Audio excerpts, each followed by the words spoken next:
our allies in Poland and Romania later this week as well. I've made it clear that the United States will share in the responsibility of caring for the refugees so the costs do not fall entirely on the European countries bordering Ukraine. And yesterday I spoke with my counterparts in France, Germany, and the United Kingdom about Russia's escalating violence against Ukraine and the steps that we're going to take together with our allies and partners around the world to respond to this aggression. We are enforcing the most significant package of economic sanctions in history, and it's causing significant damage to Russia's economy. It has caused Russian economy to, frankly, crater. The Russian ruble is now down to 50%, by 50% since Putin's announced his war. 1 ruble is now worth less than 1 American penny. 1 ruble is less than 1 American penny. And we're preventing Russia's central bank from propping up the ruble and to keep its value up. They're not going to be able to do that now. We cut Russia's largest banks from the international financial system, and it has crippled their ability to do business with the rest of the world. In addition, we're choking off Russia's access to technology like semiconductors that are and sap its economic strength and weaken its military for years to come. Major companies are pulling out of Russia entirely without even being asked, not by us. Over the weekend, Visa, MasterCard, American Express, they all suspended their services in Russia, all of them, joining a growing list of American and global companies from Ford to Nike to Apple. They've suspended their operations in Russia. The U.S. Stock Exchange has halted trading of many Russian securities. And the private sector is united against Russia's vicious war of choice. The U.S. Department of Justice has assembled a dedicated task force to go after the crimes of Russian oligarchs. And we're joining with our European allies to find and seize their yachts, their luxury apartments, their private jets, and all their ill-begotten gains to make sure that they share in the pain of Putin's war. These, by the way, are giant yachts. You've put some of them in your press. I mean, some of them are, I think I read one was over 400 feet long. I mean, this is worth hundreds of millions of dollars.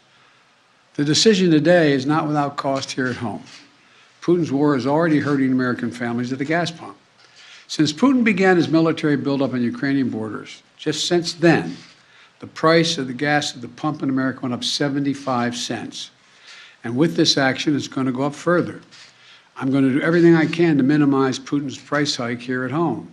In coordination with our partners, we've already announced that we're releasing 60 million barrels of oil from our joint oil reserves. Half of that, 30 million, is coming from the United States. And we're taking steps to ensure the reliable supply of global energy.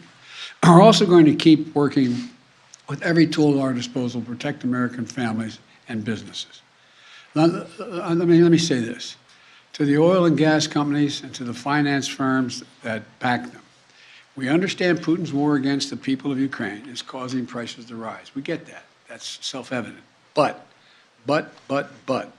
it's no excuse to exercise excessive price increases or padding profits or any kind of effort to exploit this situation or American consumers, exploit them. Russia's aggression is costing us all, and it's no time for profiteering or price gouging. I want to be clear about what we'll not tolerate, but I also want to acknowledge those firms and oil and gas industries that are pulling out of Russia and joining other businesses that are leading by example. This is a time when we have to do our part and make sure we're not taking advantage. Look, let me be clear about 2 other points. First, it's simply not true that my administration or policies are holding back domestic energy production. That's simply not true. Even amid the pandemic, companies in the United States pumped more oil during my first year in office than they did during my predecessor's first year. We're approaching a record levels of oil and gas production in the United States, and we're on track to set a record of oil production next year. In the United States, 90% of onshore oil production takes place on land that isn't owned by the federal government. And of the remaining 10% that occurs on federal land, the oil and gas industry has millions of acres leased. They have 9,000 permits to drill now. They could be drilling right now, yesterday, last week, last year. They have 9,000 to drill onshore that are already approved. So let me be clear. Let me be clear. They are not using them for production now. That's their decision. These are the facts. We should be honest about the facts.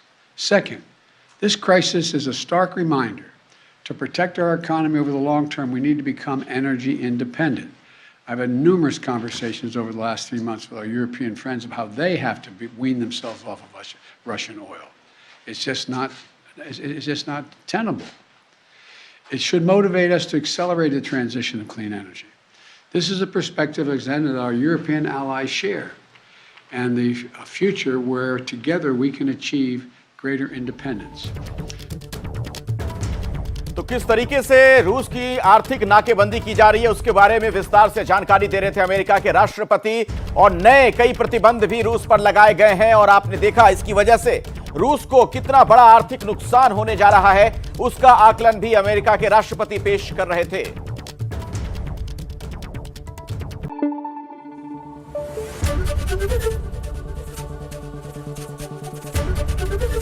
ABP news आपको रखे आगे।